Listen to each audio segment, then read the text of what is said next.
నమస్తే welcome to our channel. AP liquor scam Jagan ప్రభుత్వ హయాంలో వేలాది కోట్ల రూపాయలతో మద్యం కుంభకోణం జరిగిందని చెప్పి సిట్ అధికారులు చెప్తున్నారు. మరి ఈ కుంభకోణం దర్యాప్తులో సిట్ చాలా వేగవంతంగా దర్యాప్తు చేస్తుందని కూడా అందరూ విశ్లేషిస్తున్నారు. మరి ఈ నేపథ్యంలోనే దాదాపుగా 12 మందిని అరెస్ట్ చేసింది. 12 మందిలో ఒకరుగా ఉన్నారు మిథున్ రెడ్డి. మరి కూటమి ప్రభుత్వం అధికారంలోకి వచ్చిన తర్వాత కక్ష సాధింపు చర్యల్లో భాగంగానే మిథున్ రెడ్డిని అరెస్ట్ చేస్తున్నారని చెప్పి వైసీపీ వాళ్ళు, అంటే ఎవరైతే అరెస్ట్ అయ్యారో వాళ్ళందరినీ కూడా కక్ష సాధింపు చర్యల్లో భాగంగా అరెస్ట్ చేస్తున్నారని చెప్పి వైసీపీ విమర్శలు చేస్తుంది. మరి ఇదిలా ఉంటే నిజంగా కక్ష సాధింపు చర్యల్లో భాగంగానే మిథున్ రెడ్డిని అరెస్ట్ చేసినట్లయితే మిథున్ రెడ్డి కోరుకునేవన్నీ సౌకర్యాలు జైల్లో ఏ విధంగా కలుగుతున్నాయి, అసలు రాజభోగాలు అనుభవిస్తున్నారని చెప్పి మరికొందరు అంటున్నారు. మరి మొత్తానికి ఇది కక్ష సాధింపు చర్య, అసలు మిథున్ రెడ్డి పరిస్థితి ఏంటి, జైల్లో ఆ విధంగా రాజభోగాలు అనుభవించడాన్ని ఏ విధంగా చూడాలి, ఇదే అంశంపైన చర్చించడానికి మనతో పాటుగా ఉన్నారు సీనియర్ జర్నలిస్ట్ డివి శ్రీనివాస్ గారు. నమస్తే సార్. నమస్తే. ఈ లిక్కర్ స్కామ్ లో దాదాపు 12 మంది అరెస్ట్ అయ్యారు సార్. ఎమ్మెల్యేగా పనిచేసినటువంటి వాళ్ళు, మంత్రిగా పనిచేసినటువంటి వాళ్ళు, లోక్సభలో పనిచేసే వాళ్ళు, అధికారులు అందరూ కూడా అరెస్ట్ అయి ఉన్నటువంటి నేపథ్యం. మరి అరెస్టులు మొదలైనప్పటి నుంచి కూడా కూటమి ప్రభుత్వం అధికారంలోకి వచ్చిన తర్వాత మా పైన కక్షను సాధించడానికే ఇటువంటి అరెస్టులు చేస్తుంది, ఇది ఒక అక్రమ కేసు, అక్రమ అరెస్టులు, అసలు లేనటువంటి స్కామ్ని సృష్టించారు మమ్మల్ని అరెస్ట్ చేయడానికి అని చెప్పి వైసీపీ ఆరోపిస్తుంది. మరోపక్క మిథున్ రెడ్డి అరెస్ట్ అయిన తర్వాత ఆయన కోరుకునేవి, ఆయన సౌకర్యాలు, జైల్లో ఉండేటువంటి అన్నీ కూడా రాజభోగాలు అనుభవిస్తున్నారని చెప్పి మరికొందరు చెప్తున్నారు. మరి ఎప్పుడంటే అప్పుడు ములాఖతులు కూడా జరుగుతున్నాయని అందరూ అంటున్నారు. మరి గతంలో చంద్రబాబు నాయుడు గారిని అక్రమ అరెస్ట్ చేసినప్పుడు 53 రోజులు అక్రమ అరెస్ట్ చేసినప్పుడు ములాఖతులకు కూడా వీలు కల్పించినటువంటి నేపథ్యం, చిన్న చిన్న సౌకర్యాలు కూడా కలిగించినటువంటి నేపథ్యం. మరి ఏ విధంగా చూడాలంటారు ఇవి రెండింటినీ కూడా? అంటే అది జైలు కాదేం, అది అత్తగారిల్లేం. రాజమండ్రి జైలు మిథున్ రెడ్డి అత్తగారిల్లా, అత్తగారింట్లో కూడా ఎన్ని మర్యాదలు జరగలేం. ఇవాళ మిథున్ రెడ్డికి రాజమండ్రి జైల్లో చేస్తున్నటువంటి సకల మర్యాదలు వాళ్ళ మాంగారు, వాళ్ళ అత్తగారు అక్కడ కూడా ఆ మర్యాదలు చేయలేదనా? అంటే అతనేంటి, ఒక ఎంపీ. ఎంతమంది ఎంపీలు జైలుకి వెళ్ళలేదు? ఇప్పుడు ముఖ్యమంత్రులుగా పనిచేసిన వాళ్ళు జైలుకి వెళ్ళారు, వాళ్ళకి వసతులు కల్పించారా? అరవింద్ కేజ్రీవాల్ జైలుకి వెళ్ళాడు, మరి ఆయనకి వసతులన్నీ కల్పించారా? లేకపోతే చంద్రబాబు జైలుకి వెళ్తే ఆయన భార్య భువనేశ్వరి మేడం 3వ ములాఖత్తు అడిగితే ఇవ్వలేదు, వారానికి 2 ములాఖతులు, యాక్చువల్గా 3 ఇవ్వాలి, కానీ ఆమె తన హక్కు ప్రకారం 3వ ములాఖత్ అడిగితే ex chief minister wife, ex chief minister daughter, NTR కూతురు, మరి అప్పటి రాజమండ్రి సూపరింటెండెంట్ ఇవ్వాలి. అసలు ఆయనకి స్కిన్ డిసీజ్, ఎవరికి? చంద్రబాబుకి, ముఖ్యమంత్రికి. ఆయన శీతల ఉష్ణోగ్రతలో ఉండాలి. ఏసీ ఫెసిలిటీ కోసం ఆయన కోర్టులో సుదీర్ఘ పోరాటం. చివరికి ఎప్పుడు వచ్చింది? ఆయన్ని జైల్లో నుంచి విడుదల చేయడానికి 3 రోజుల ముందు పెట్టారు. అంటే 53 రోజులు జైల్లో ఉంటే 50 రోజులు మగ్గాడు. ఎంత కక్ష సాధింపు! ఇది కక్ష సాధింప? మర్యాదలు చేసే ప్రభుత్వం అయితే ఇది కక్ష సాధింపు ప్రభుత్వం అని ఎలా అంటారు? మనం తీసుకున్నట్లయితే మిథున్ రెడ్డి ఇప్పుడు జైలుకి వెళ్ళి 46 రోజులు. ఇప్పుడు ఈ 46 రోజుల్లో ఆదివారాలు లేకపోతే పండగ సెలవులు తీసేస్తే 36 రోజులు. 36 రోజుల్లో 24 ములాఖతుల. వాళ్ళ నాన్న పెద్దిరెడ్డి రామచంద్రారెడ్డి 4 సార్లు, భార్య 4 సార్లు, కొడుకు 2 సార్లు, వాళ్ళ సిస్టర్ 2 సార్లు. అరే 37 మంది స్నేహితులంట. అతను జైల్లో ఉన్నాడా, ఇంట్లో ఉన్నాడా? ఇప్పుడు ఏంటి, టీవీ ఫెసిలిటీ కల్పించారు. అప్పుడు ఏమని అడిగారు? సెషన్స్ జరుగుతున్నాయి, పార్లమెంట్ సెషన్స్ జరుగుతున్నాయి, మరి ఎంపీ కదా, మరి ఆయన ఫాలో అవ్వాలి, లేకపోతే మళ్ళీ అప్డేట్ కాడు అని చెప్పి అడిగితే కోర్టు కూడా ఇచ్చింది. పార్లమెంట్ సెషన్స్ అయిపోయినాయి కదా, మరి టీవీ ఎందుకు? ఆయనకి టీవీ ఫెసిలిటీ కోర్టు కల్పించింది కేవలం సెషన్స్ ఫాలో అవ్వటానికి, అంతేగాని జబర్దస్తులు చూడటానిక? ఇప్పుడు ఆ టీవీ ఇంతవరకు ఎందుకని తీయలేదు? అసలు అదే కాదు, అతనికి ఒక అటెండెంట్ కల్పించడం అనేది జైలు మాన్యువల్ ఒప్పుకోదు. ఖైదీ అతను, రిమాండ్ ఖైదీ. అతను ఏంటి, అండర్ ట్రయల్ ప్రిజనర్. అతనికి అటెండెంట్ ఇవ్వమని ఏ జైలు మాన్యువల్ చెప్పింది? అంటే ఖైదీలే అటెండెంట్స్.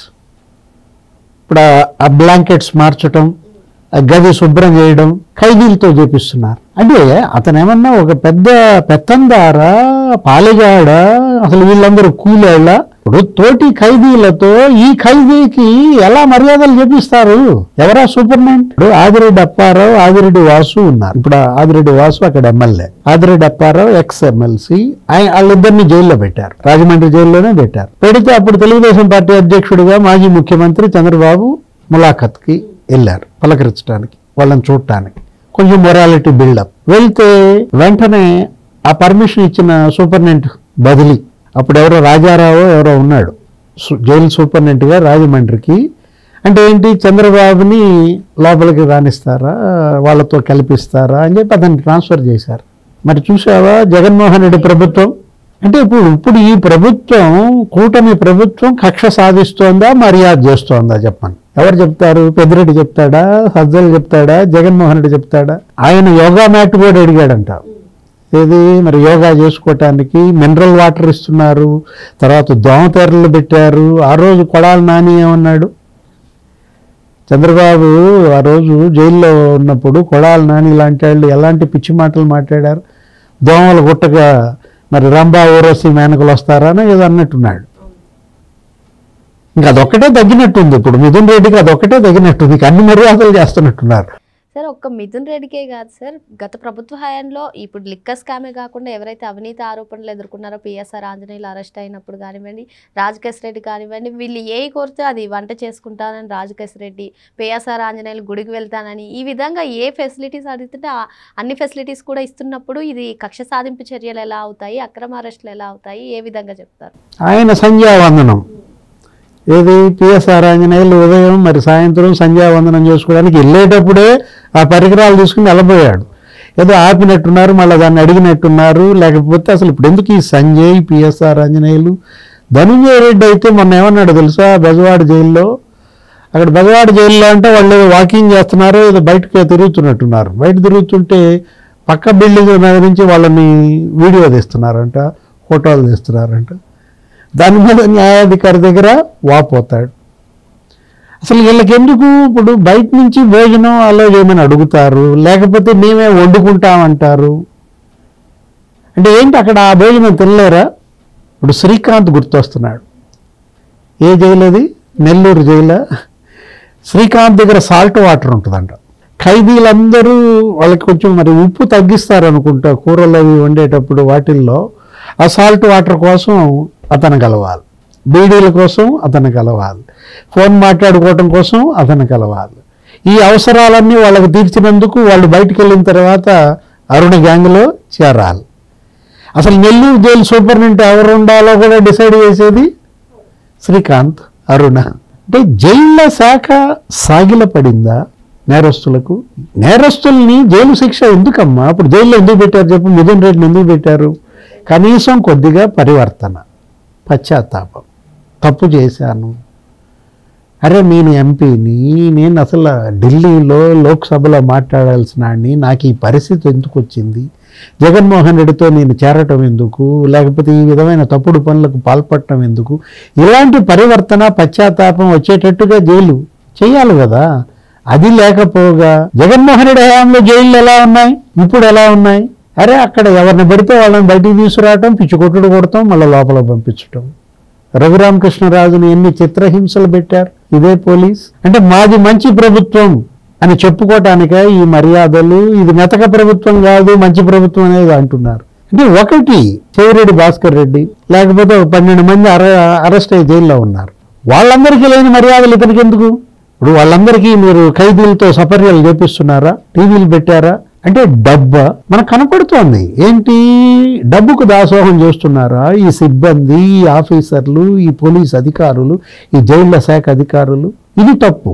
ఏది, ఇప్పుడు మిమ్మల్ని బ్లాక్మెయిల్ చేస్తున్నారు, మీ వీడియోలను వాళ్ళ దగ్గర పెట్టుకుంటున్నారు, మీ బలహీనతల్ని వాళ్ళు సొమ్ము చేసుకుంటున్నారు. నేరస్తులకు సాగిలపడే ప్రభుత్వాన్ని కాదు ఈ ప్రజలు కోరుకున్నది. ఈ మర్యాదలు ప్రజలు ఆశించినవి కాదు. జగన్కి ఏం మర్యాద చేశారమ్మా జనం? మొన్న ఎన్నికల్లో జగన్మోహన్ రెడ్డికి చేసిన మర్యాద జనం కళ్ళ ముందు మీకు ఉంటే ప్రభుత్వం ఆ విధమైన మర్యాద చేయమని కదా జనం కోరుకునేది. ఇది ఇవాళ చర్చనీయాంశం. ఏది, మిథున్ రెడ్డి ఇవాళ దేన్ని అడ్డం పెట్టుకుని ఆయనకి ఇప్పుడు పవరా, అధికారానికి సాగిలపడ్డారా? జగన్మోహన్ రెడ్డి సీఎం కాదే, వైఎస్ఆర్ కాంగ్రెస్ పార్టీ అధికారంలో లేదే, వాళ్ళకున్నది 4 లోక్సభ, 7 రాజ్యసభ. అంటే పెద్దిరెడ్డి రామచంద్రారెడ్డి ఇవాళ రాజమండ్రిలో ద్వారకానాథ రెడ్డి వాళ్ళు మకాం వేసి మొత్తం పరుస్తున్నారా, కట్టల నోట్ల కట్టల మీద నడిపిస్తున్నారా? అదే కనపడుతుంది మనకి. మరి మిథున్ రెడ్డికి ఇంతలా రాజభోగాలు జరుగుతున్నప్పుడు ఇది ఎక్కడ కక్ష సాధింపు చర్య అని చెప్పి సార్ చెప్తున్నారు. మరో అంశంతో మళ్ళీ కలుగుతాను. Thank you sir. నమస్తే.